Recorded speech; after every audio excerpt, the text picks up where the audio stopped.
Lights, camera, Rolling. action. I feel the need for speed. Ow! Wax on, right hand. Wax off, left hand. Wax on, wax off. He taught me, keep your friends close, but your enemies closer. 106 miles to Chicago. We got a full tank of gas, half a pack of cigarettes. It's dark, and we're wearing sunglasses. Hi, I'm Joe, and this is the Filmjoe podcast, where film talk happens.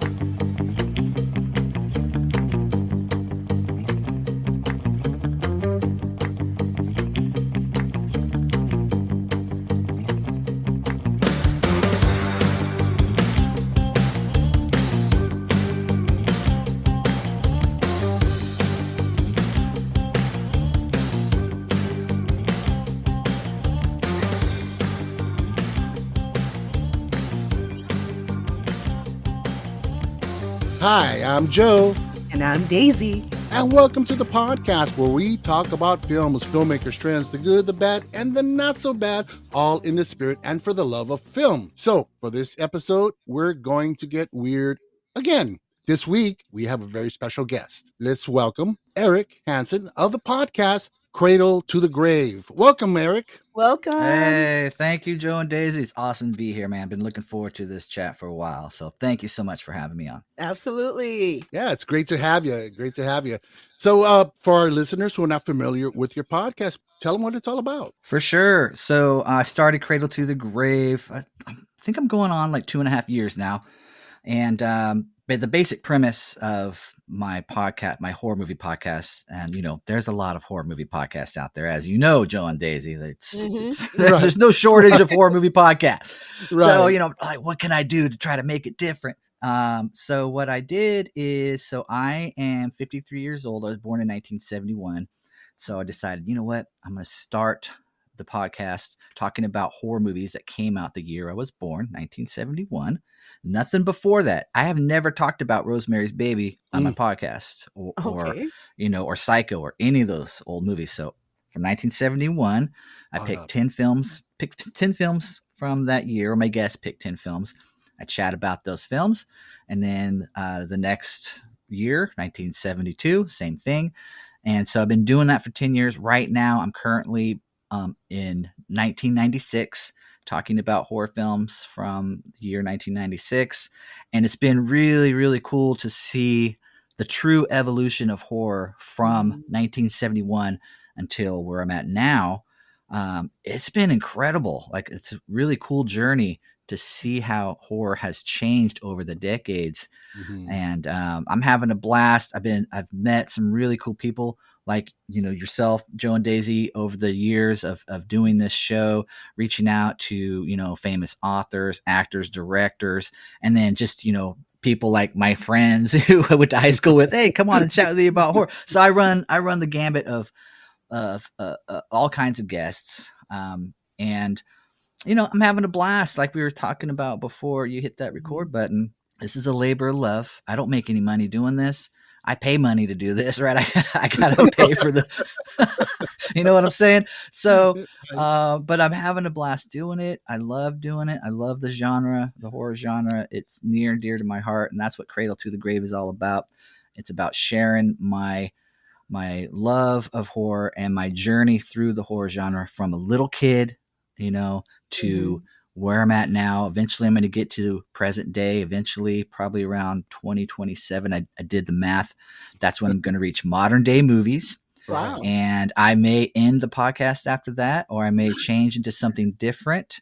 Mm-hmm. But yeah, so that is what awesome. Cradle to the Grave is all about. Yeah. I love it. That sounds so cool. I love the concept. That is so awesome. Thank you. Yeah, and you mentioned earlier that there are a million. There's a lot of horror podcasts out there, and it's true. And some are great, some are really good, like yours, and some are not. But I hate to be blunt, but it's true. No, man, I'm not going to name any names, but there's some bad ones out there. Oh yeah. But what's I think sets yours apart is that it's a life journey, and the premise, how you set it up year by year of your life, how it inspired you or affected you and so forth, and your love for the genre. I think it's a great concept. I mean, when Sean O'Connor of Sinful Cuts and I know that dude. Yeah, Sure. he turned me on to your podcast, and I'm like, wow, this is different. I love it. So yeah, Well, cool, man. Yeah. Well, shout out to Sean O'Connor. Appreciate that guy. He's been on a few times. He's coming on again soon. He's always a blast. I know he's doing full-time Macabre Daily now, and I miss his old podcast, Sinful Cuts and Blood Cuts and Paper Cuts. So who knows? Maybe he'll come back to the fold. We'll welcome him back. Absolutely. Him and Shannon. I know Shannon's still out there doing it. So props to her for keeping it going. Yeah.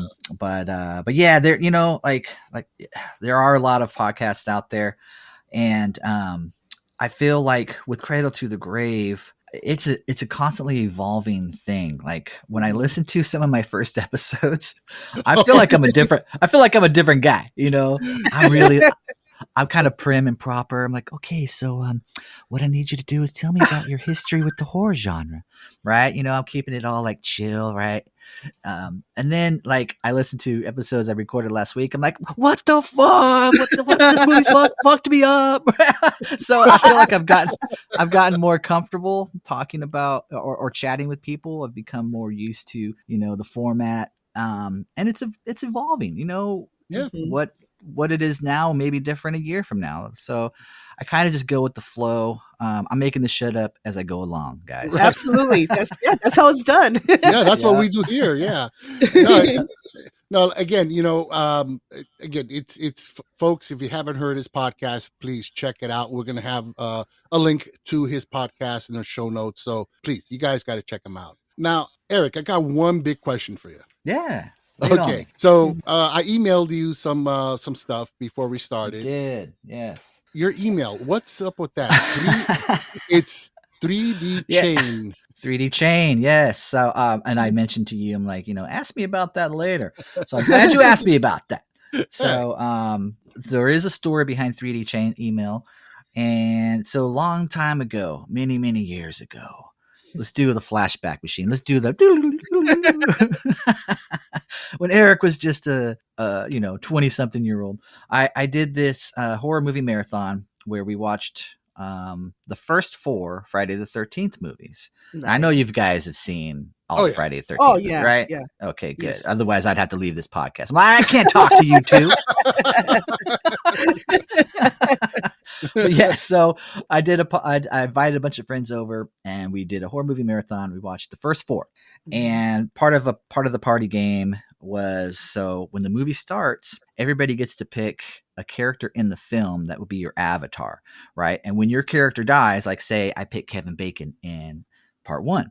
When Kevin Bacon dies, I got to take a shot of this really shitty blood red vodka I bought, right? And so when your character dies, take a shot, right?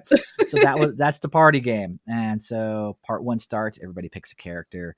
If your character doesn't die, you don't get a shot of the shitty vodka. And then part 2, we watch that when everybody picks a character.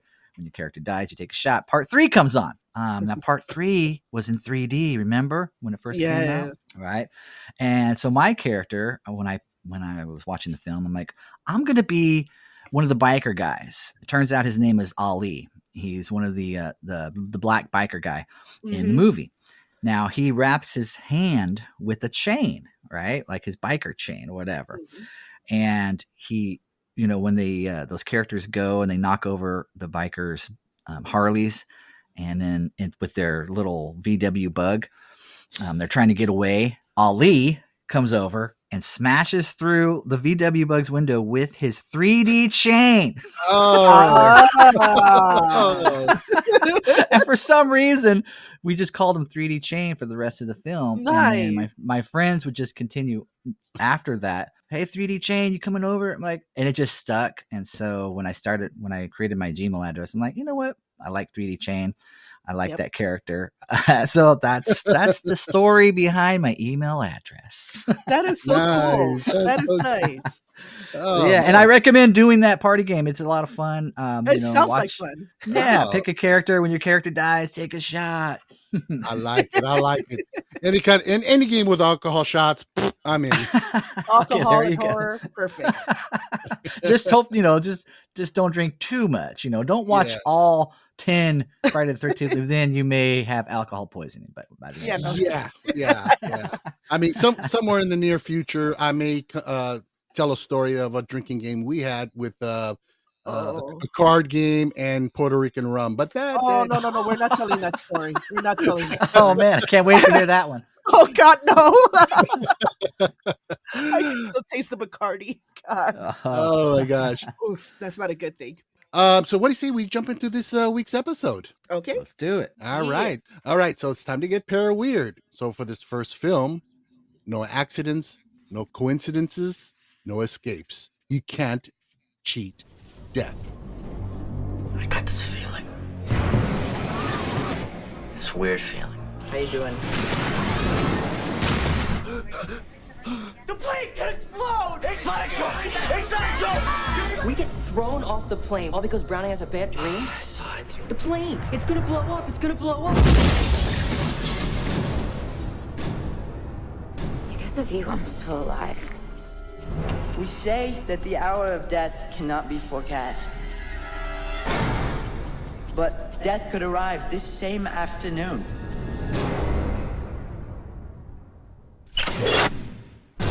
What if Todd was just the first of us? By walking off the plane, you're cheating death. It's an accident. In death, there are no accidents and no escapes. You have to figure out how and when it's coming back at you. After getting a premonition about a plane crash on his school trip, Alex, a student, saves a few of his classmates. However, their situation gets complicated when death starts chasing them down.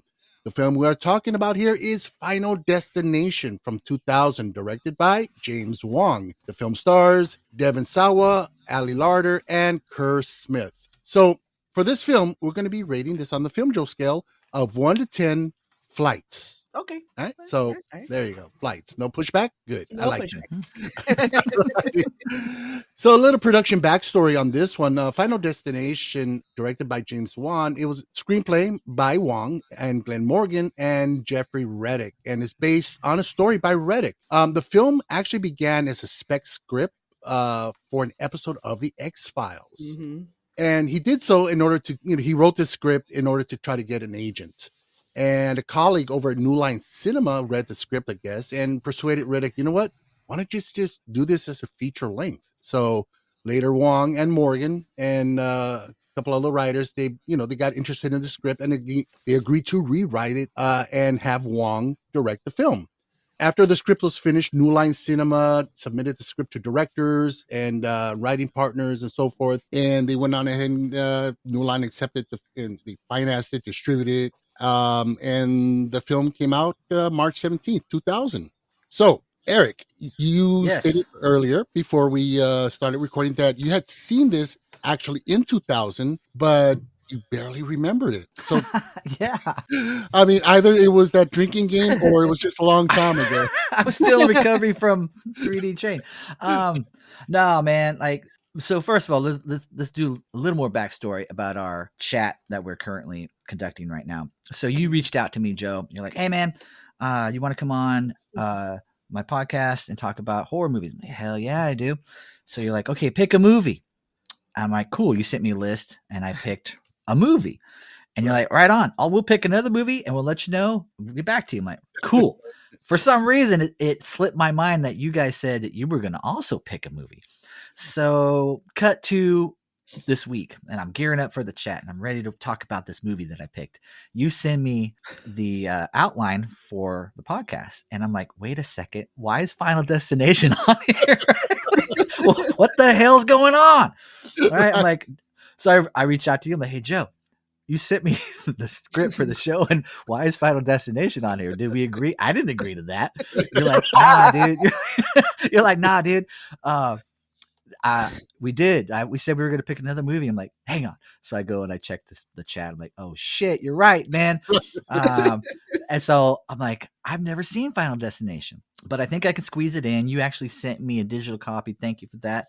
But it turned out it was on HBO Max. So I squeezed in a watch last night. And when I said I hadn't seen it, that was just my old age speaking. That was like as I was sitting down to watch it last night, I'm like, I have seen this movie. I think what it is, like, there's been so many Final Destination movies. I haven't seen any of the sequels. That is true. I've never seen Final Destination. Yeah, 2, 3, 4, 5, and I think there's another one coming out. I haven't seen any of those, but I had seen the first one when it first came out in 2000. And it was one of those movies at that time in my life. I'd kind of fallen away from the horror genre. I think after the teen horror movie craze that Scream started, I kind of gotten bored of that. And so when Final Destination came out, I was just like, I've rented it. I watched it. It was in one ear and out the other. I'd totally forgotten all about it. Over the years, of course, I had seen you see clips of the deaths, right? So I knew of the film. I'm just like, I don't think I've ever seen this movie. Turns out I had. And turns out, you know what? I had a good time revisiting Final Destination in 2000. Yeah. Oh, cool. Yeah, I mean, it's a pretty unique film. Daisy, what were your takes? I know you've seen this several times. I've seen it several times. I've seen all the sequels, and the deaths just get more and more, just really cool. Hey, Daisy, can I ask you? Sorry to interrupt. Is there a death in one of the sequels where a log falls out of a logging truck and kills somebody? Is that one of the kills? Yes. Okay. I need to. Which one is that? Because that's the one I need to see. That sequel I need to see. I was just talking about that last night. It might be part 2. No, is it part 2? You know what? I think it is part 2. That's the one with the traffic, where they're stuck in traffic, and this guy, he's stuck behind one of those log trucks, and it just comes barreling out at him. So cool. Because I feel like we've all been in that situation, right? Oh, yeah. Oh, absolutely. Yeah. So when I see one of those trucks, I internally cringe, like, oh my God. Switch lanes. Okay, sorry to interrupt. Continue with your thoughts. Oh no, I mean, I love this movie. It wasn't your typical horror movie. It was something totally different. Tony Todd was freaking awesome. I loved him as Candyman, and his small part, but such a great part in the movie was he was awesome. So and I do recommend watching the sequels. They are pretty cool. I think I'm going to. After watching this one last night, I gotta know. How have a little marathon. How it is? Yeah. Oh. Oh no. This one is worth a marathon. Yeah, I mean, and it had been a while since I'd seen this. I mean, I know I enjoyed it, and I think I probably did see most of the sequels. But watching it this time, I was just kind of wowed by the fact that, this must have been quite different and revolutionary for the time, because I don't think there was anything out there like this. Exactly. Because you have your slashers, you got the guy in the mask, or you got somebody possessed and whatever, but an unseen antagonist that's the killer, and which is death, trying to make things right, was really unique. And I'm watching this, I'm like, wow. And then you got the Rube Goldberg kills, which are really creative and well structured. It was a hell of a lot of fun. I had myself, I kind of just found myself grinning from ear to ear. I'm like, oh, that's fucked up. Did the deaths remind you of a certain board game that we played as a kid? No, which one was that? It reminded me of freaking Mousetrap. Oh, you're right. Oh yeah. Yeah, I mean, it's so cool. It's like this falls, it makes this click, and this. Yeah, especially that the hanging scene in the shower. Oh my God, that was definitely awful. A Mousetrap kill. Yes, absolutely. Oh,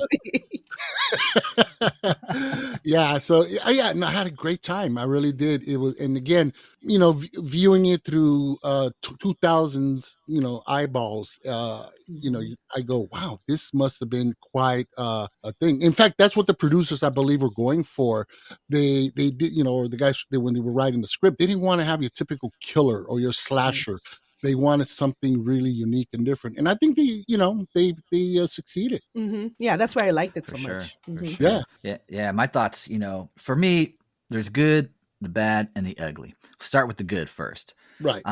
I thought this movie starts off that opening scene segment with the plane crash and him having that premonition. That sucked me in immediately. I'm like, oh, this was really cool. And that because I have a big fear of flights. Okay, Joe and Daisy. I hate flying. I know when I'm looking out the window, I'm just waiting for that engine to fall off, right? Oh my like God. any second now, the engine's gonna fall off, and we're gonna plummet to our death. Right? And so I don't like to fly. So when that scene happens, right, I'm just like, oh, that tapped into some primal fear that I have of flying. So I thought that was really well done. That's definitely the good. And Joe, like you said, this was a really cool take on the slasher genre where you have a killer that is unseen, that cannot be stopped, that that will come for everybody, right? It's death. It's the Grim Reaper. And there is no escape. And so I thought, like, that's cool. That's cool. Some of the things that, some of the acting was a little ropey. I think William Sean Leonard, what is that guy's name? William Scott or something. Oh yeah. The comedian kind of guy. He was in American Pie. Whenever he shows up, Stifler. That's exactly what I'm like. Oh, there's Stifler. Yeah. Yep. So I thought, well, there's some comedic things that fell flat for me. Some of the characters are your basic archetypes, right, that you have. But I guess slasher movies, you have to have those archetypes, right? The good guy, the bad girl, the good girl, the stoner friend, the sex crazed friend, the idiot friend. So that covered all that, So I kind of fell into some tropes. And then for the ugly, so as I was saying in my own recent journey through horror in my podcast, I'm reaching 1996 when Scream hit. Right, Scream was a huge, huge hit, and it started the ball rolling with the teen horror craze. Right, you got the WB people from Dawson's Creek, right, and Party of Five. They're all these TV young kid actors are coming to do these movies, and they all look beautiful. They're all fabulous, well-looking, good-looking actors and actresses, right? And so they're filling the screens with this type of stuff. And I said, that kind of turned me off. I'm like, I liked Scream, and that was kind of it for me. But revisiting a lot of these films from that era, one thing that really is standing out to me that is kind of shitty is there's no people of color in these films. These are the whitest horror films I've ever seen. Oh, yeah. You know what I mean? Yeah. That is sad. That's sad. Yeah. And it's, I've noticed that. I mean, they'll have a Latino character and he'll be like, Joe Mang, I know what you're talking about, Mang. Exactly. Right. Right. No, and what's worse is that, when you do have a minority on a movie, damn well he's not going to survive. Oh, no. Right. That's sad. That's jacked up. It is sad. And unfortunately, that's kind of the history of horror. I feel like in the 80s, though, there was more representation of people of color in the 80s, right? Even 3D Chain was a black character, right? But I feel like after Scream, things got really white bread, and it took a while to come out of that. And I think, horror has made big, huge strides in that area to be all inclusive. But there's still pushback, man. Like sorry, I like to go on tangents, Joe and Daisy. I'm sorry. I'm going right ahead. Well, no, we've had Sean on before, and he'll go on. Oh yeah, Sean is the king of tangents. Oh, I love that.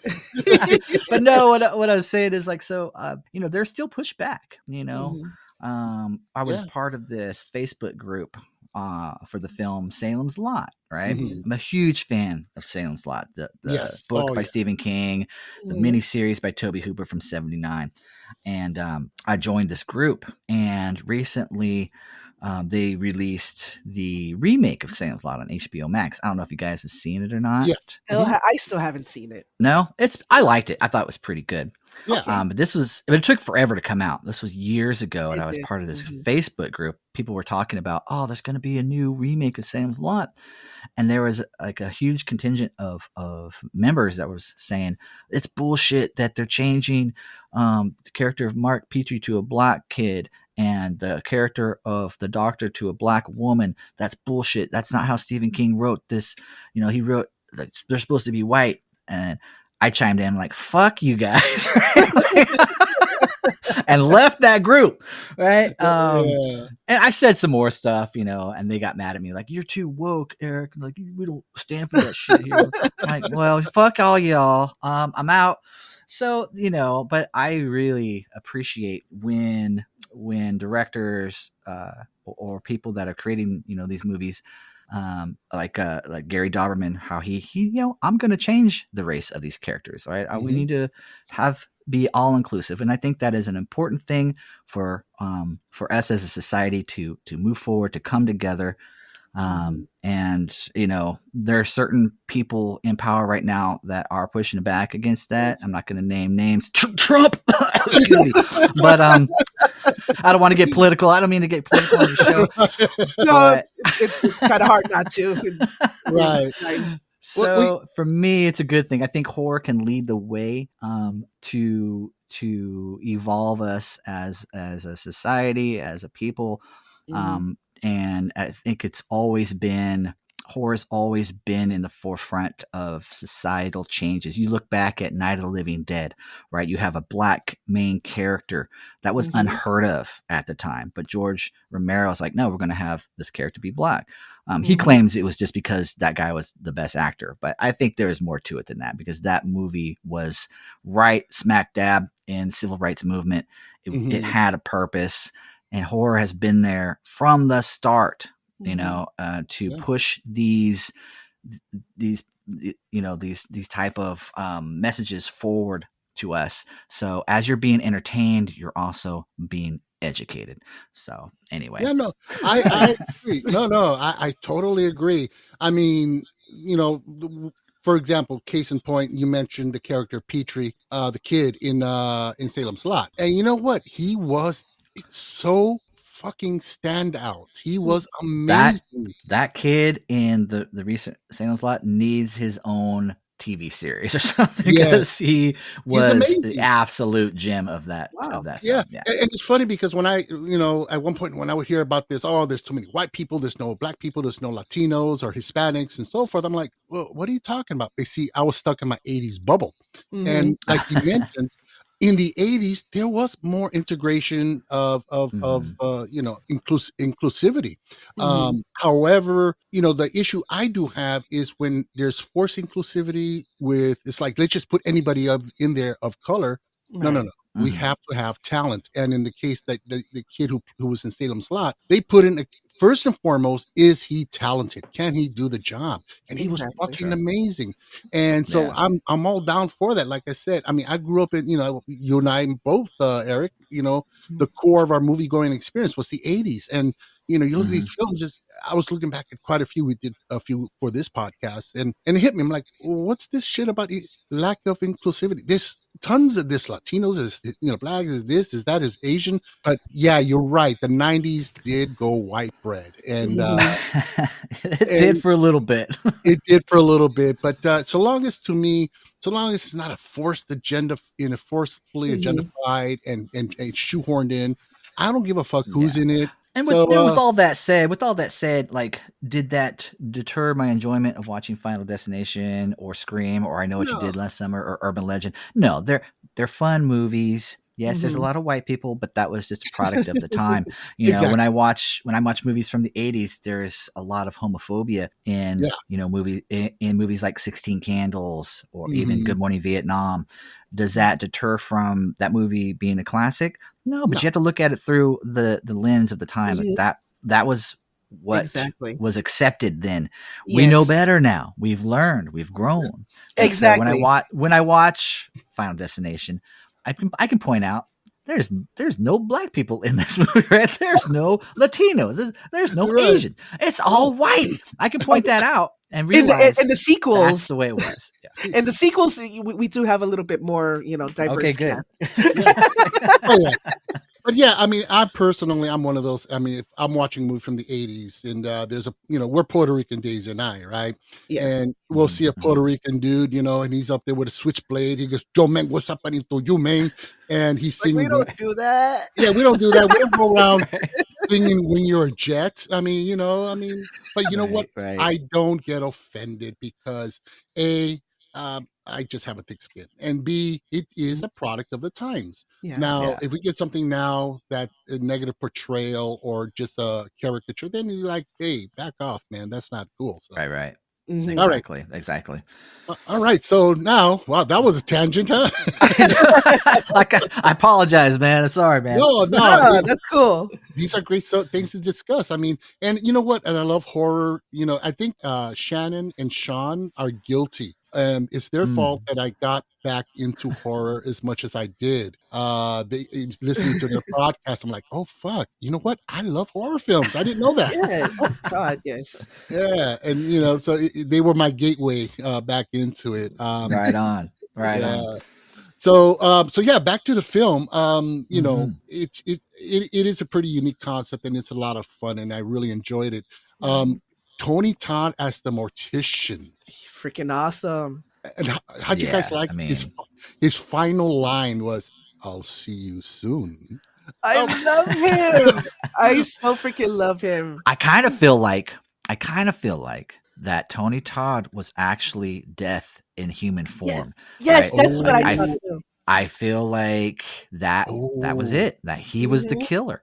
And he took, I don't know if he possessed the mortician or if he just manifested himself as Tony Todd, but that was, for me, that's the killer, right?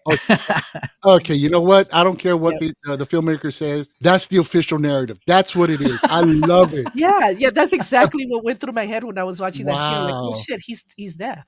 Wow. Yeah, he's I'll see you soon, right? Like, yeah, that's him, man.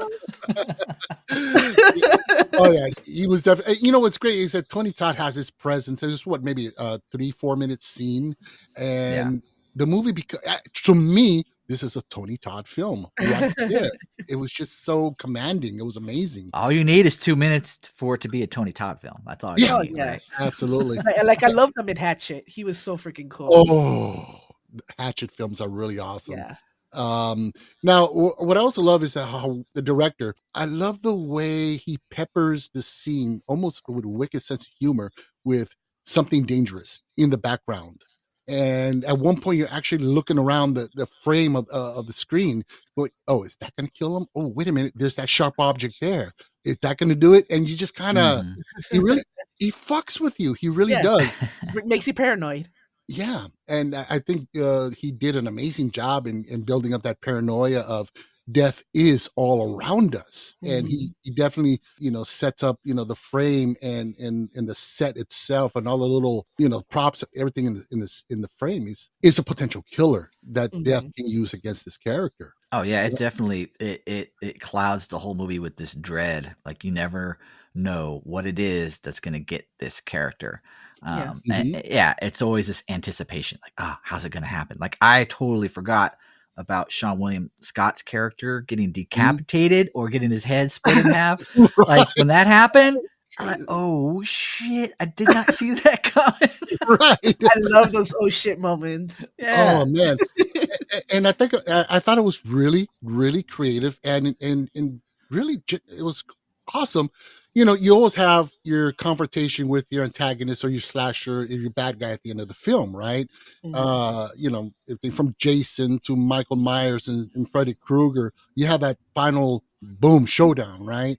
Well, how do you have a showdown against something that's not there, a character that's not visible? And, with the electrical cables on the car, the whole climax at the end, you really felt like he wasn't just trying to de-electrify the car or save her. He was fighting against death. Yeah. Yeah. I also like that. Oh, sorry, Joe. No, go ahead. Oh, I was just saying, I like that Death seemed to have, I don't know if Death was bored, right? Or he just has a sense of humor. He's like, I need to find these really cool, creative ways to kill people because he's dead. He could just be like, all right, heart attack. Bye-bye. Boom. Right? Yep. But no, he is having a ball. He's having a good time being Death. He's like, okay, I'm going to come up with some really elaborate ways to kill these fools. Oh gosh, yeah. He's like, I've been around for a few millennia. Things get a little stale. Let's Yeah, spice it up a man. bit, right? I feel bad for Death. I mean, he's like, oh, man, god damn, I got to kill all these people. I might as well have some fun doing it. Exactly. You can tell he was having fun. And finally, I just want to say, John Denver, I don't think I want to hear his songs anymore. I mean, Oh shit! I know. oh God. Oh no. Oh, and that's genius when you can turn something so sweet and nice, and when you hear like Mr. Sandman, when you hear that, Oh yeah. you think Halloween, or you think Mhm. now if I hear a John Denver song, I'm thinking, oh, I'm gonna get. Oh no, you get that When weird John Denver song comes on, get away from any train tracks. Don't sip out into a street. Okay, stay away from the shower. Get out of the kitchen.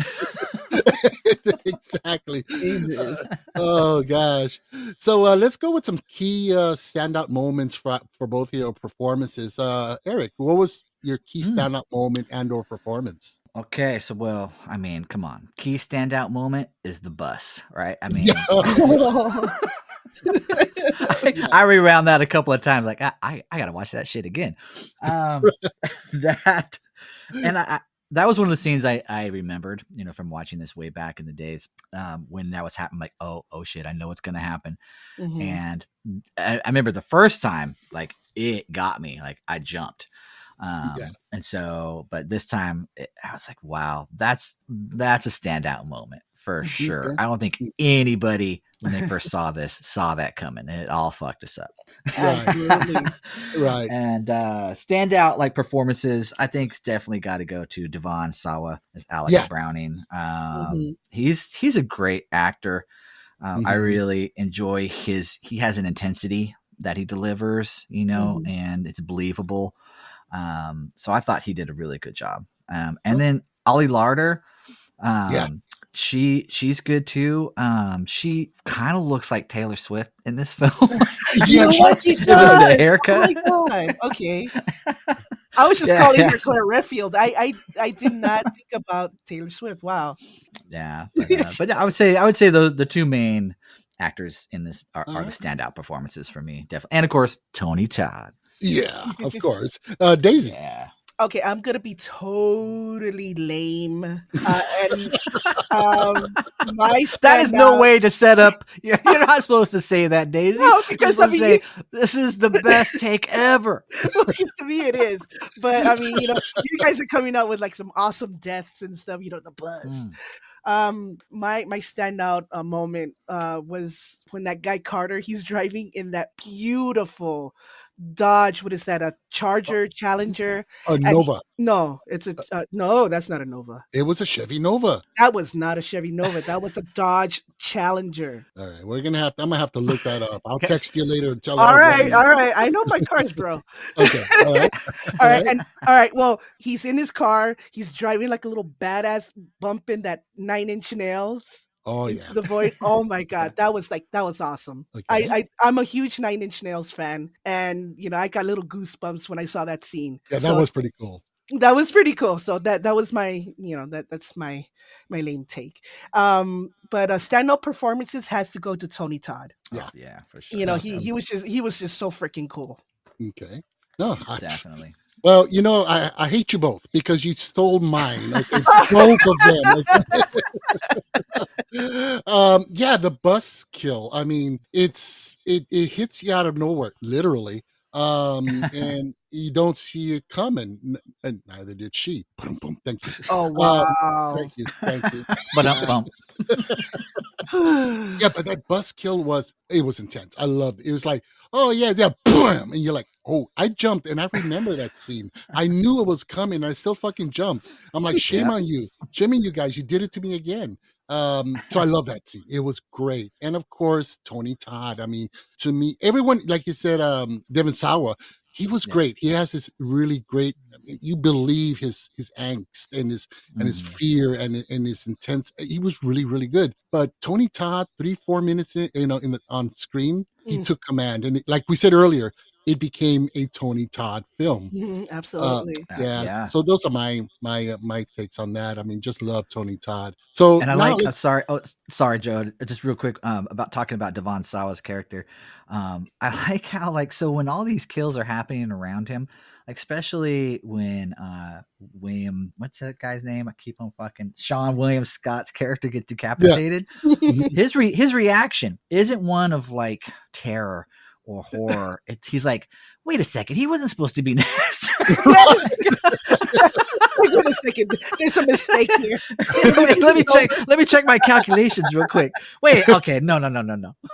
Like he was disappointed. I just thought that was funny. Yeah, that was.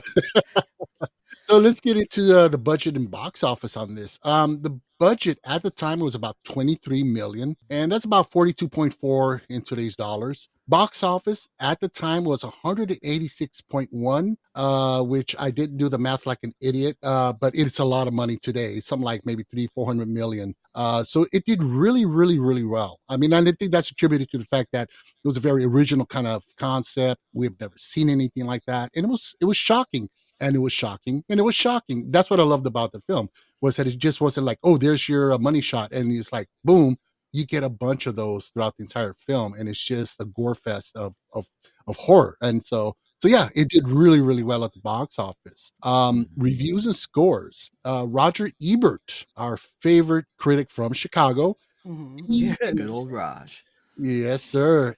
He enjoyed the film and he gave it 3 out of 4 stars. That is shocking, actually. It is. It really is. I mean, he usually looks down at this kind of stuff. He said that Final Destination will no doubt be a hit and inspire the obligatory sequels. Like the original Scream, this movie's too good he was right to be about the that. end of the road. Yeah. So he definitely loved it. That's cool. Audience polled by CinemaScore gave it a B-. IMDb sitting at a 6.7. Rotten Tomatoes has a critic score of 36% with an audience score of 68, and Letterboxd 3.2 out of 5 stars. So yeah, it pretty much critically and box office, it was a hit, which of course is why we have 1,500 sequels. But you know what? They're still fun as they come in the new one that's coming up. So exactly. So which brings us to the sequels and remakes. We had a Final Destination 2 in 2003. Oh my God! You know what, Joe? Yeah. Joe, I gotta apologize to you. What? It was a Chevy Nova. I'm sorry. I'm so sorry. It was. At least you owned up to it, Daisy. I Right? did. I'm so embarrassed. Let me put you guys on hold here while I go do a victory lap. Wow. Okay. All right. Okay, so there was score 1 for Joe. And there was a Final Destination 3 in 2006. And there was the Final Destination in 2009, but it wasn't the final because in 2011 there was Final Destination. They're never the final chapters. They always lie to you, man. That Freddy's dead. No, he's not. Exactly. He's dead until we realize we can make more money. And then, of course, this year we have Final Destination Bloodlines that's coming out very soon. Have you guys seen the trailer for it, by the way? I have not. I haven't. No. Oh, it's classic Final Destination. There's a nose ring angle to it. No. Yeah. Oof. Yeah. I'm not going to spoil it any further. Just watch the trailer. Let me know what you guys think. I got to watch all these sequels before I go see this Oh my new God. one, man. Yes. There you go. I think they're all on HBO Max too, so I'm good to go. I think, I believe that they all are. I saw that last night. So yeah. Alrighty, so let's go with our scores. Eric, you're our guest. You go first. Well, I'm gonna give Final Destination from 2000. I'm gonna give it a 7 out of 10 flights. I which is pretty high for me when it comes to these type of films, but I did have a good time watching it. It sucked me in immediately. I was invested. I wanted to see how these tropey archetypes die. This is why we watch these movies. Right. Okay. Knock it a little bit because with the a little too white for me, but overall 7. I think 7's pretty good score for this one. Pretty solid. All right, Daisy. Yeah. I am going to give it 8. I love this movie. It's so much fun. It does deal with, something that I am really afraid of, like Eric. I do fear flying. I'm always, looking through the windows, wondering if I'm going to see that monster on the wing, tearing it apart. Right. Oh yeah. Yes, yeah. I always have that fear. So yeah, it was awesome. I loved it. So 8. All right, pretty good, pretty good. I'm going to give this 7.5 out of 10 flights. It's a lot of fun. It's it's not a lot of these horror films are very tropey. They're very and this one is, but you know what? It's fresh, it's new in its approach, and it's not about doing something original, but doing something original with something that already exists. You know what I mean? And so yeah, sure. 7.5 out of 10 flights for me. Right on. All right. So, all right, let's move on to our next. Okay. Our final warning. It is the Omen.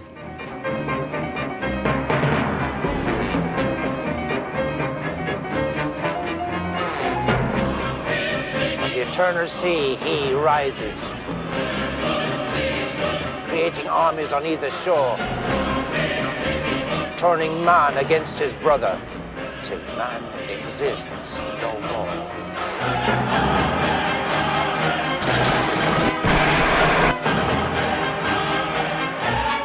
When he is certain to inherit all that is yours, then, Mr. Thorne, he will kill you.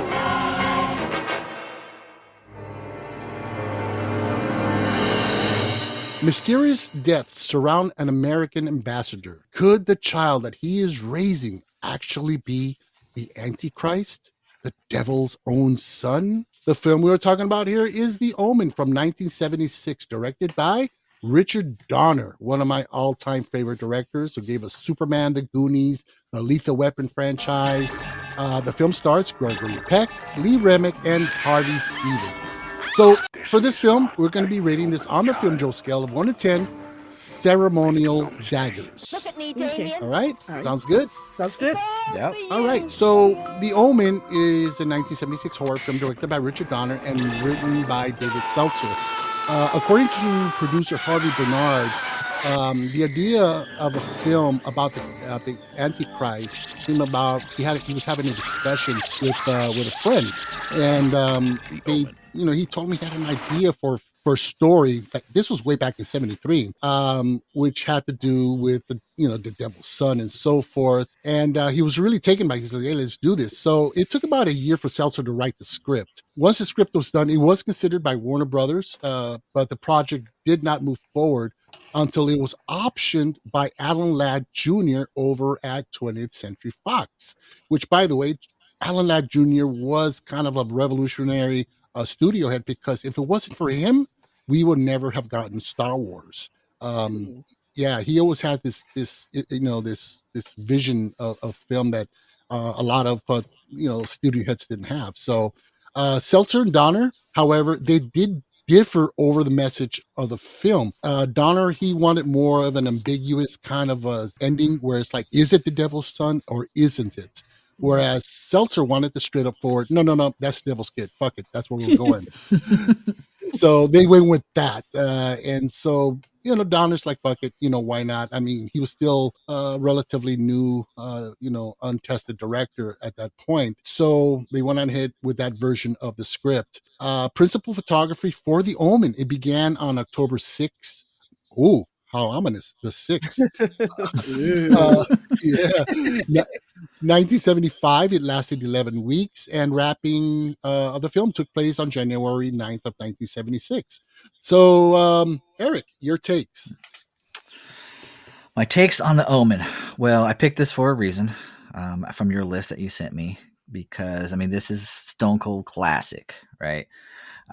If any type of horror fan, you have seen this movie, you know of this movie and its influence on the horror genre since it came out in '76.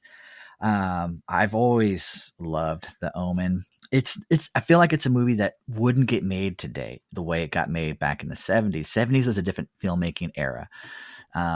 Things were done differently. It was more, I feel there was more avant-garde type of filmmaking being done. You know, you look at William Friedkin's Exorcist, the way he approached that film is like a documentary. Like, this is real life, right? It doesn't feel like a horror movie when you watch The Exorcist, but it is horrific. It's hard to explain. You know what I mean? Like, when you watch a horror movie, there's certain tropes, whatever, that you're going to get.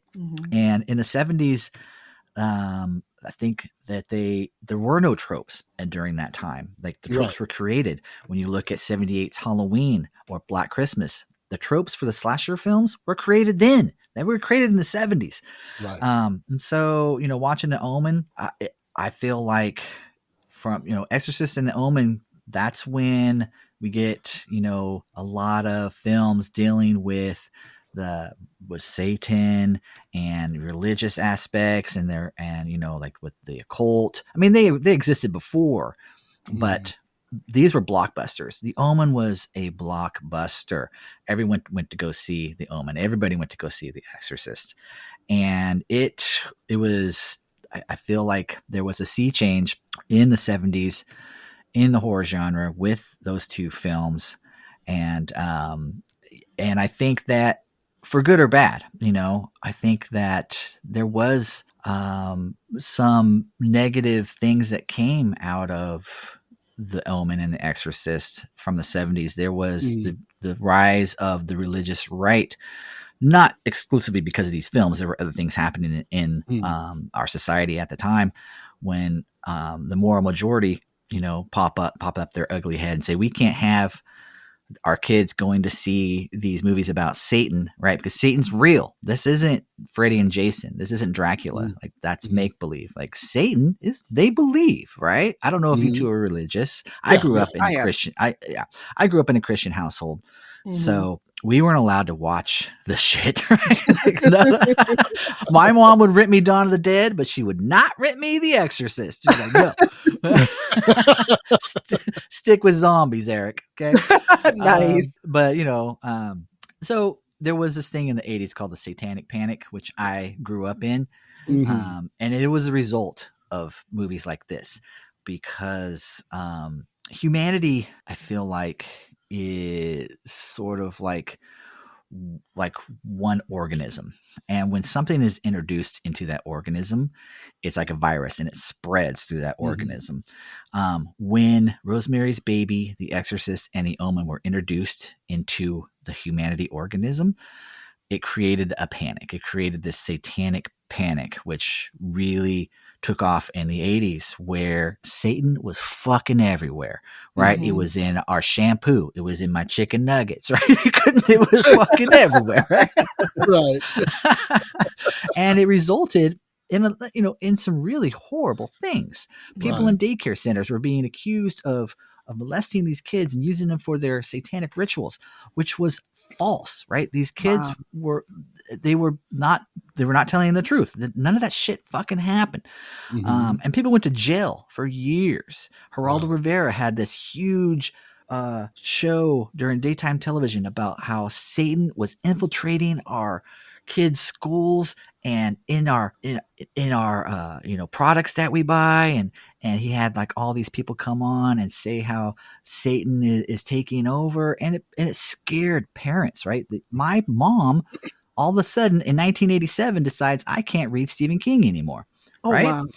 Yeah, no, this is all true. And she threw away my Stephen King books. Of course, I had some hidden, like she didn't find. So I had to take precautions because I saw it coming. Like, all right, mom's starting to freak the fuck out. I gotta hide some shit. But it was real. It was real shit, man.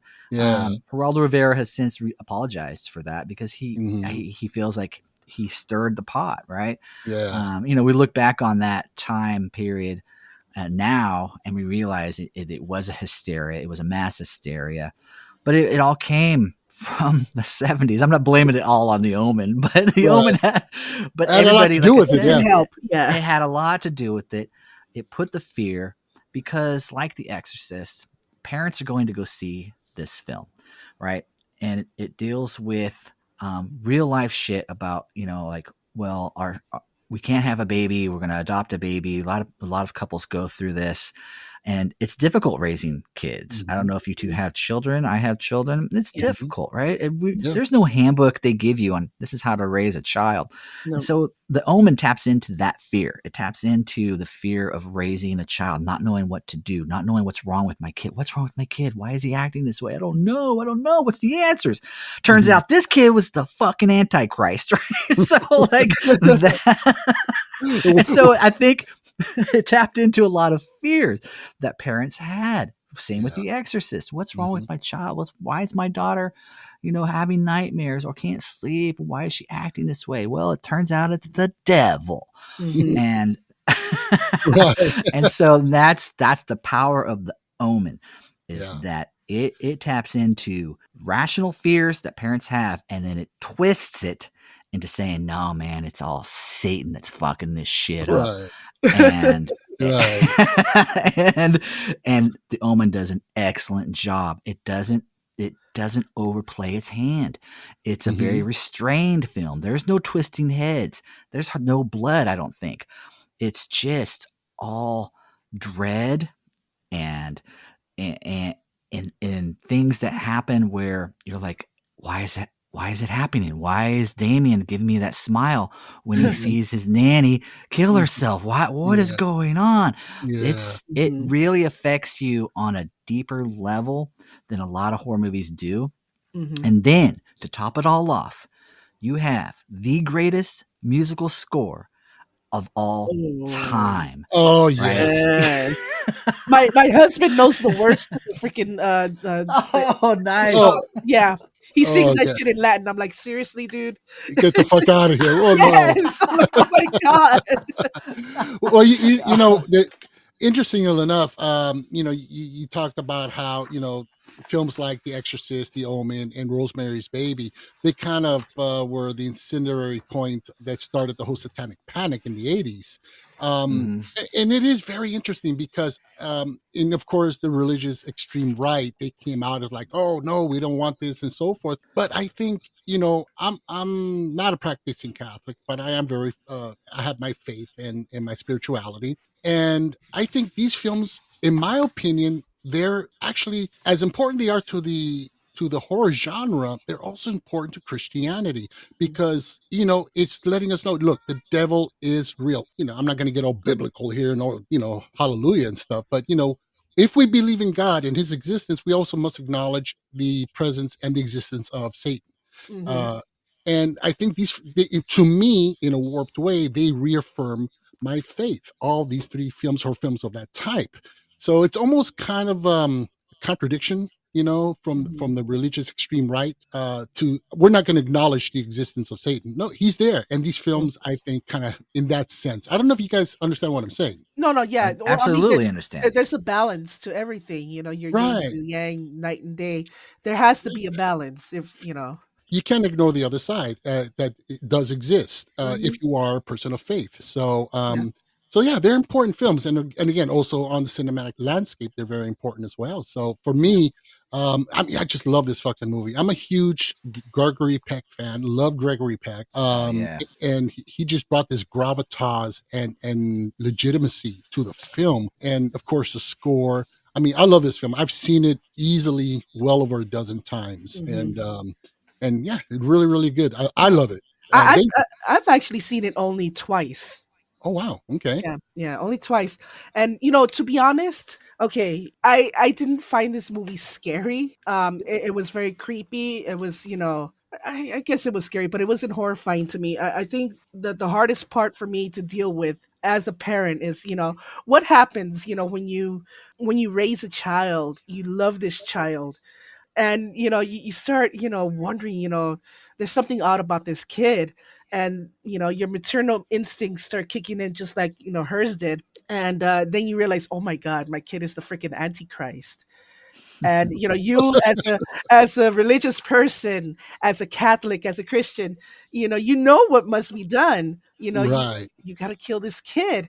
And I mean, how do you do that? How do you bring yourself, to do that? And, that scene where Gregory Peck is, is trying to, hold down Damien, and he's about to, stab him. He starts crying out to his dad, "Daddy, Daddy, no, Daddy, no!" And it's like, oh my God, I'm screwed. I couldn't do it, Yeah. And it's Yeah. it's the horrible conflict that you Yeah. have to deal with. That right there, that is the scary part. That is the Yeah. horrifying part. Not what Damien Absolutely. does, because Damien really doesn't do much. He just gives these sinister little looks, and his He does. minions does all the rest. Yeah. But yeah, it's really scary. That's why I made sure to have both my kids baptized. Right. Yeah. If they start smoking, I'm like, Daisy, have you checked your kid's head lately? Have you- I'm not gonna lie. I like- think I both my kids were almost bald. I checked. I'm like, all right, you're good. You're good. Yeah, and it's funny because I mean, like you guys brought up, it's like, yeah, it does tap into the fear of parenthood. I'm sure there are a lot of parents out there in real life that, I mean, not literally, but they're sitting there, my kid is the spawn of fucking Satan. Look what he did to my living room, Yeah. But this takes it to the literal. Yes, Yeah. it's scary. Yeah. It's like, oh my God, it's really scary. It's jacked up, really. Yeah, Yeah, definitely. I think it was a masterstroke to cast Gregory Peck as the Oh, yeah. father, because I mean, when I think of Gregory Peck, I automatically go to Kill a Mockingbird, which is one of the Yeah. greatest films ever made, Right. greatest Oh, books yes. ever written. And his performance in To Kill a Mockingbird, he's like America's dad, right? Yeah. Atticus Finch he's just this pillar of the community. We all love and trust Atticus Finch, right? He stands for what's good and what's right. So when they cast him as Thorn in this movie, we are on his side. There's Gregory Peck. There's Atticus Finch. He's America's dad. He's going to stand up for what's right, and what he's given. Here's the devil. Here, Atticus Finch. deal with this devil kid. Deal with the Antichrist. Let's see how you do. And by the end, he's lost fucking everything. He's lost his wife, his job. He's lost everything, and he doesn't have. There's no hope. And like you said, Daisy, that scene where he goes to the church to kill Damien with these daggers, it's powerful. It is. He's crying out for God to help him. He's like, God, help me. Yeah. And he gets shot. Unfortunately, they take him out because he's going to kill this kid. And that's a powerful, powerful scene.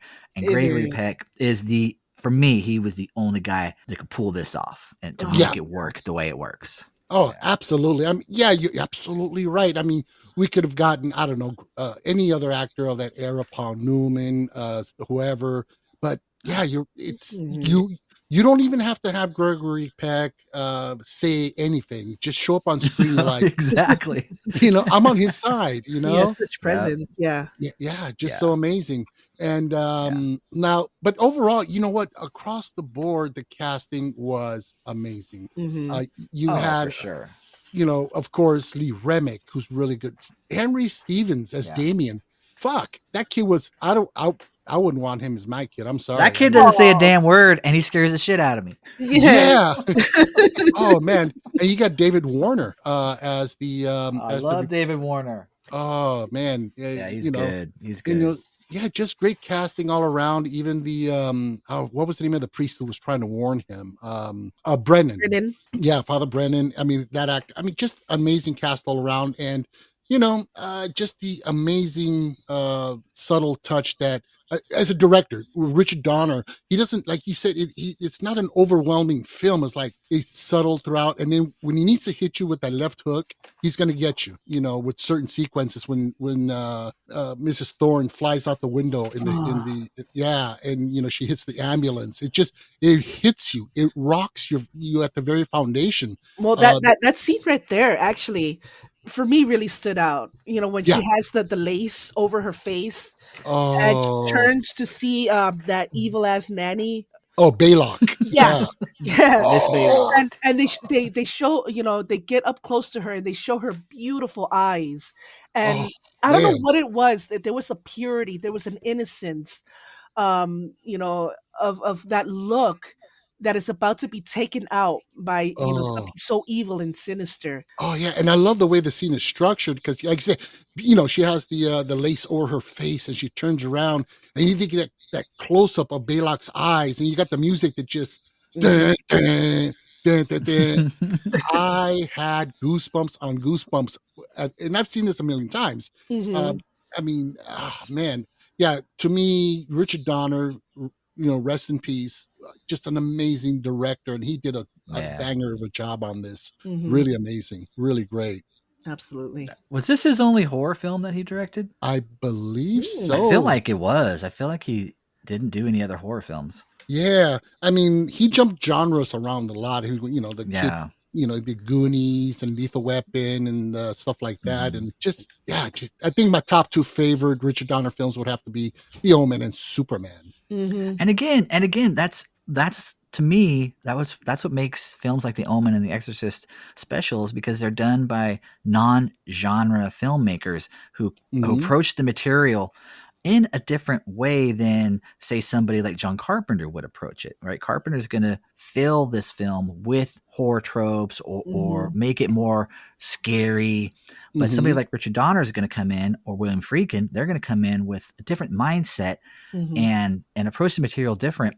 And I think it really works in these films. It doesn't work for everything, right? Like Mhm. it doesn't, sometimes it falls flat and like, oh man, that director sucked, right? Like they didn't know what they were Right. doing. But Mhm. with these two films in the 70s, I think that it does work. And whenever, I remember the first time I watched The Omen, there was a sense of dread that I had, like, because it felt real, right? This is a real fucking movie. This isn't some gore fest like Dawn of the Dead or The Thing. This is something real. They got a real director to do this, right? And it's like, it just felt like it was on another level type of thing. Yeah, you know what I mean? you brought up an amazing point, which I totally, sometimes it's these non-genre directors that really knock it out the park. And first person to come to mind will be somebody like Rob Reiner, who gave us one of the top 5 courtroom dramas ever made with A Few Good Men, or Stephen King's Misery, or you got one of your most favorite fantasy adventure romances, The Princess Bride. This guy was all over the fucking place, and he mastered every genre. It was amazing. That's awesome. So yeah, definitely. Yeah. All right. So what do you say we get into the budget and box office on this? Okie dokie. All righty. So the budget at the time was about 2.8 million, which is about 15.6 in today's dollars. Box office at the time was 60.9 million, and today that's about 340 million. So it made a chunk of change and then some. It did really, really well. Alrighty, so let's go with our key standout moments and or performances. Erik. All right, so my key standout moment for me definitely is the graveyard scene. When Thorne and David Warner Gregory Peck and David Warner go to the graveyard to dig up the mother and his dead son in this graveyard, it's obviously a set. You can kind of tell like this was done on a soundstage, but I love that old Gothic graveyard type of feel. It reminds me of one of my favorite moments in like a classic monsters is Frankenstein meets the werewolf. And that movie opens up with this incredible dolly shot of these two grave robbers going into this grave to rob Larry Talbot, who was the Wolfman in the 1941. So this is a direct sequel to that movie. And it's just an amazing shot. If you guys get a chance, go on YouTube and just Google opening of Frankenstein meets the werewolf. And they used to play it all the time. I grew up in California, and there was this show called Chiller Theater. And Saturday mornings I would watch it, and they opened up Chiller Theater with that scene. And it's really cool. It's a staged graveyard in a soundstage somewhere. So when I'm watching The Omen, it reminds me of that, just like this foggy graves and just that scene, when they dig up the body of his son, and they murdered him. They murdered him. So good. So that's my standout moment, is that graveyard scene. standout performance is Jerry Goldsmith. I think his his score takes the Omen to a different level than any other movie. It is, whenever you hear that, you can be walking down an aisle in Target and all of a sudden you hear, you're looking around, you're, oh, what the fuck is going on? Right? I mean, it's synonymous with evil. It has become part of the psyche of society. That score will stand the test of time. It is a brilliant score, and to me, it really. It's just like the John Williams score in Jaws, right? It elevates the film to something special, right? Yeah, so standout performance, Jerry Goldsmith. Awesome. Very good. Definitely. All right, Daisy. All right. Well, key moments. I mean, that part where the photographer gets his head sloughed off. What is it? By a piece of glass. Oh my God! I was not expecting That's that. a Final Destination moment right there. Yes, it was. So yeah, that really stood out to me. That was freaky. But stand-up performances, that has to go to little Damien. Yeah. I forgot the name of the actor, but he was amazing. I mean, just like that part, where he's pleading to his dad, it just grabs you in the heart. But the scene that I remember most is when they're at the graveyard and he turns around and he gives that little sinister little smile. Yeah. Like, holy shit, that's one little devil. Yeah. Harvey Stevens. Oh, there you go. Yes. Yeah. And he never really did any other acting. I think he appeared in the remake of The Omen, maybe as like some like background character. But I don't think he ever did anything else. Wow. Yeah, no, he was great.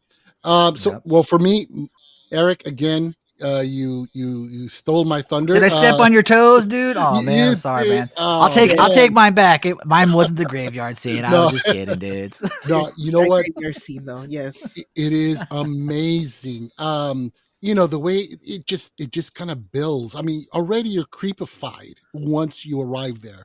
And the way it just starts to build and build and build to this crescendo of horror and then the devil dogs coming out and it just and then just tops it. He keeps giving you something more. And then when Gregory Peck, he goes over the fence and his arm gets caught on the I feel it every time. I was like, that fucking hurts. Oh.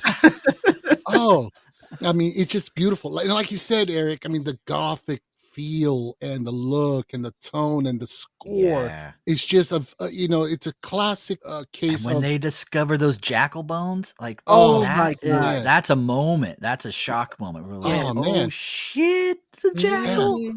Oh man, and it's an example of when everything comes together perfectly. The score, the acting, the cinematography, the camera angles, and so forth. All these little bits and pieces, you put them all together and you get magic. You get lightning in a bottle. And that's, to me, that was that scene. So, and for me, my stand-up performance is definitely Gregory Peck. The guy always, delivered a solid performance. Everything he's done, everything from Roman Holiday to Kill a Mockingbird and everything in between. Yeah. So, Gregory Peck, hands down, one of my favorite actors. And he really, again, like I said earlier, he lends this gravitas right off the bat to his character. Yeah. And immediately got this audience identification with him because, like you said, Eric, he's America's dad. You can, you can relate to him right off the bat. The guy can do no wrong. And, so that's my pick for performance. So Yep. Yeah, good stuff. All right, so let's get into some reviews and scores. Believe it or not, the movie did open with mixed reviews. Roger Ebert, he gave the film 2.5 out of 4 stars. Oh, and Gene What Siskel, the fuck, Roger? seriously. right? What the hell? And Gene Siskel also gave it 2.5 out of 4 stars. He said that, he did give praise to the firepower soundtrack and several memorable scenes, but he found the story, quote unquote, goofy. What Yeah. movie was What? he watching the same movie? Goofy. Seriously. He's probably an Yeah, atheist. Who the fuck probably. calls this movie goofy? Yeesh. Oh gosh, yeah. So they didn't care much for it, but IMDb it is sitting at a 7.5, has a Metascore of 62, critic score till now 85% on Rotten Tomatoes, with an audience score of 81. Letterboxd 3.6 out of 5 stars. So yeah, it's funny how you see the traction or how time really dictates or tells you what the film really is. Because initially critics didn't like it, and now you got from then till now you got critics. It has an 85%, so it definitely has been recognized as the classic that it is. Yeah. Yeah. So sequels and spin-offs or remakes. We did have Damien, The Omen Part 2, 1978. That one was with Bill Holden, I believe, right? Yeah. Yeah. Yeah, and that wasn't too bad. I enjoyed it. Yeah, that's cool. I thought Yeah, it was good. I liked it. yeah, it definitely was a notch down, but it was still pretty good. The Omen 3 in 1981 with Sam Neill. That was in 81. Dr. Grant. Dr. Yeah. Grant, exactly. Sorry. Jurassic Park shout out. Yeah, There you go. Erik Hanson. And that was pretty good. It wasn't too bad. I don't think it held the same kind of level as the original did. Mhm. But I think Sam Neill held it together. He is a damn good actor, great screen presence. Mhm. And then there was a very forgettable The Omen 4 in 1991, which was a Never TV seen film. it. Yeah, I started to watch it recently. I'll get to it in a bit when I decided to watch it. But yeah, it's very forgettable. Yeah. And then 2006 we had the remake, Talk About Forgettable, and then this last year we had the first Omen from 2024, and there is a first Omen 2 in development as we speak. So now have either one of you seen the first Omen? You had me watch it, I think. The one that came out last year. Yeah. I did see it. Yes, it was Okay. good, but the ending was kind of like It didn't fit. it didn't fit at all. I tried to make it fit, but Right. it didn't. You, Eric, did you get to see it? Yeah, I loved the first Omen. I really thought it was a well done film, and I thought it was a worthy prequel to this 1976 film. And I thought they did a pretty good job of tying things together, making sense of where did the mother come from that birthed Damien, right? And how did this jackal get involved? Exactly. And there was this hidden society that was trying to bring forth the Antichrist. So that to me was really interesting stuff. So yeah, man, thumbs up to First Omen. Yeah, absolutely. Because we had the legacy sequels, these to great films. Usually they don't hit. They kind of miss the mark, like The Exorcist, Believers, which was horrible. It was really bad. Yeah. I tried to like it, but I kept cringing in the back. Me too. I went in with I'm not gonna. I heard some bad reviews, but I was like, you know what? I'm just gonna judge this for what it is on my own terms.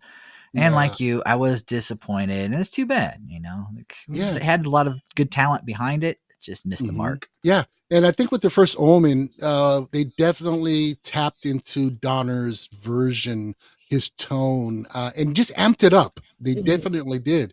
And I forgot the name of the actress, I'm embarrassed to say, who played, who's the main character. She was also in a series on Apple TV called Servants. And she was fucking fantastic. Yeah, she's good. Yeah, so I loved it.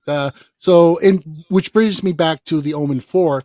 The ending of the first Omen, I'm not going to give any spoilers, but there is an element in there that kind of, I'm like, oh, wait a minute. I remember The Omen 4 has something to do with it. So, and then I watched The Omen 4 like for 5 minutes and I'm like, fuck this. I'm done. It was really yeah. Yeah, I don't know. It's because I'm older now and I have less patience or what, but it was dog shit. I mean, I don't mean to be really harsh, but it was. It was. Hey man, the truth hurts. Yeah, it does. All righty, so let's go with our ratings, Eric. Well, my ratings for Omen 1976. This movie, like I said, it was made in a different era. and it hits different for different people. I think for older people like myself, it hits different. I don't think, a teenager nowadays would enjoy The Omen as much as I did. I think because films are just made different these days, and then there's certain things people want from films these days. It's a slower paced film. It takes its time. It's a smart film. It doesn't play down to the audience. You have to pay attention and give yourself over to the film. So with all that said, for me, this is a classic. 10 out of 10 ceremonial daggers, my friends. Oh, nice. Yeah. Yes. Nice. Very nice. Daisy. I'm gonna give it a 9. 9 ceremonial daggers. All right. Nice. Solid. Very solid. Yeah. Yeah. To me, there's this unholy trinity of the 70s, and that would be Rosemary's Baby. Rosemary's Baby was in the 60s, right? 68. Yeah. 68. Well, to me, the unholy trinity is that, The Omen, and The Exorcist. Just these 3 incredible powerhouse films that are I think they're the cornerstone, they're the foundation of religious horror films today. One of my all-time favorites. I'm gonna give this also 10 out of 10 ceremonial daggers. Hell yeah. Nice. Yeah. Great. Daisy's the only Debbie Downer here with I know, man. What kind of score is 9? Come on. Just give it a 9.5, Daisy. Come on. Okay, fine. For Eric, I will give it a 9.5. Yeah. There you go. Only because I like you. It's a fun film. All right. So yeah, definitely. So, along this line, Eric, do you have any recommendations of a couple of recommendations of films along this line? Along the lines of The Omen and Final Destination? Yeah. Well, I mean, like I said, I've been revisiting a lot of films from the late 90s, early 2000s along the lines of, teen horror that Scream started. And, one film that I always kind of discounted as being, this is stupid and lame. I Know What You Did Last Summer. I watched that again for the first time in many, many years last week. And it's a straightforward old school slasher flick from the 80s. I mean, it's got a lot of 90s shit in it, right? It's got the 90s soundtrack. It's got the 90s WB actors, you got Jennifer Love Hewitt. Everybody's looking, gorgeous and, but they play it straight. There's no meta in it. There's nobody saying, you don't know the rules of slasher films. There's none of that shit. Yeah. It's straightforward. It's got like the slasher with the fisherman's get up and a hook. So I would recommend, if you haven't seen I Know What You Did Last Summer, or you already discounted it, give it another shot. It's actually a pretty fun horror movie. And then as far as like movies like The Omen, like I said, the first Omen, I believe it's on Hulu. You can check it out.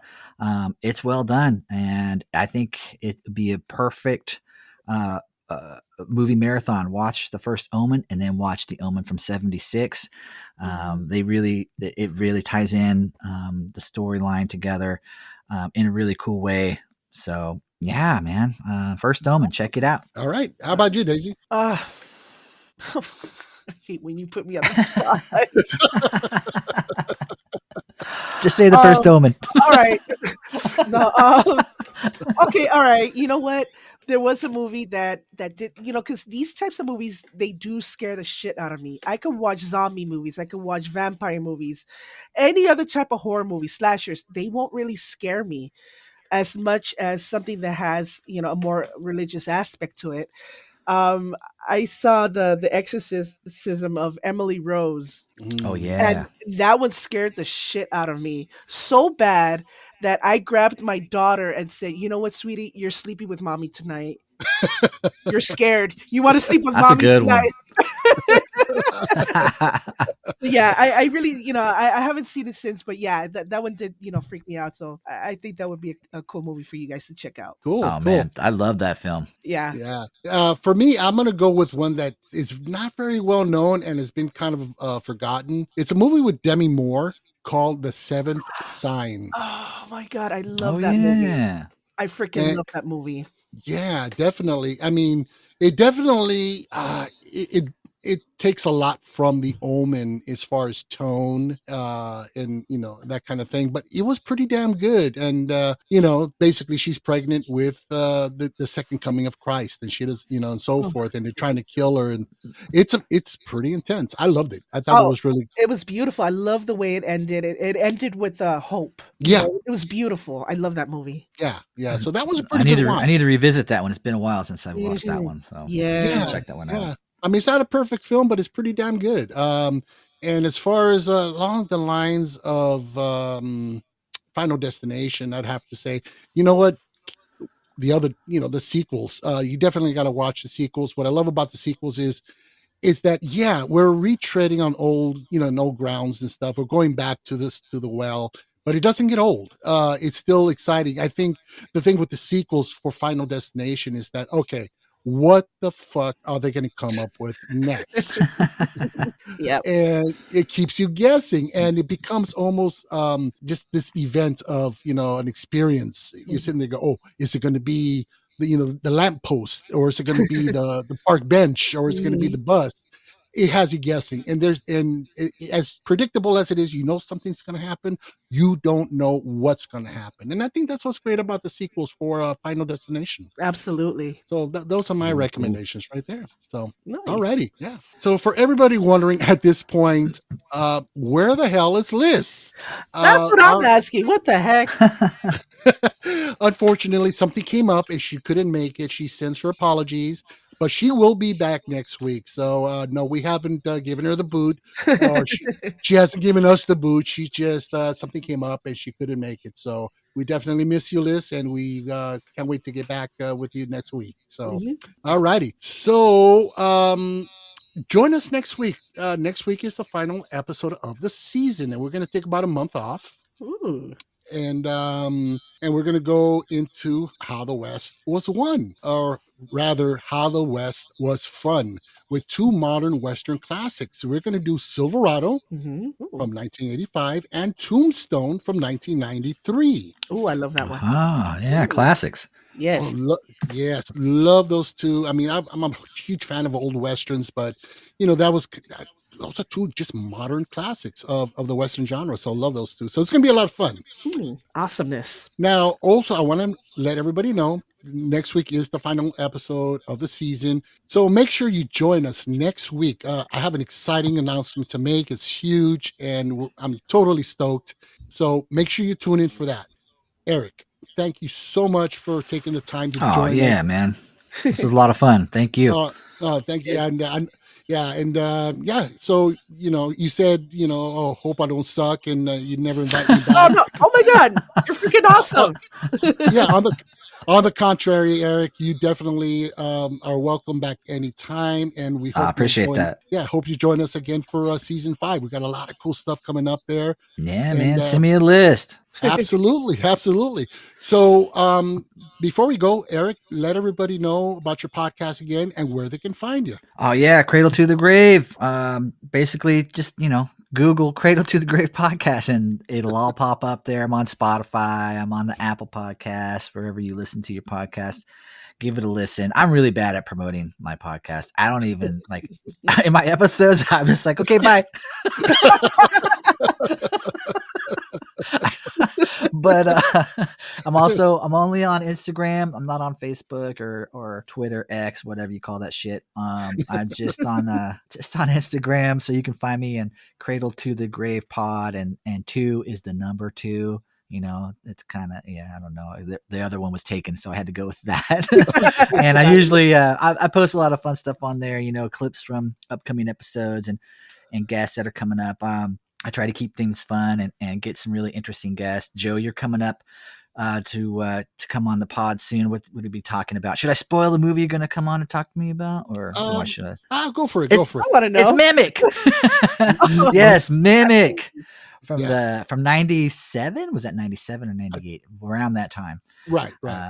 Yeah, that's a good one. So I'm looking forward to having you come on Cradle to the Grave, and we're gonna chat it up, man, for sure. But yeah, I really appreciate you guys having me on. Like I said, this was super fun, and I'm glad I didn't fuck it up. You did not. You did awesome. You did a great job. Again, thank you, Eric. And again, I will be putting a link in the show notes for Eric's show, Cradle to the Grave. So, folks, be sure to check it out. Money back guaranteed.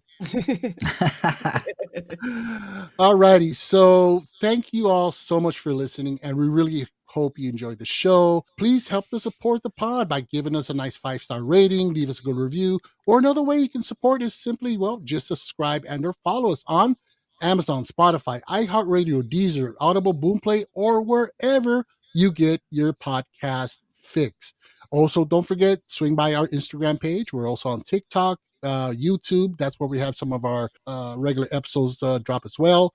All of this stuff, you can find it in our Linktree link below in the show notes. You can also contact us directly by email to thefilmjoepod@gmail.com. We'd love to hear your feedback. So, with that being said, I'm Joe. I'm Daisy. And I'm Damien. This is the Filmjoe Podcast, where film talk happens. Sorry, man. I got a little possessed there for a second. I'm Eric.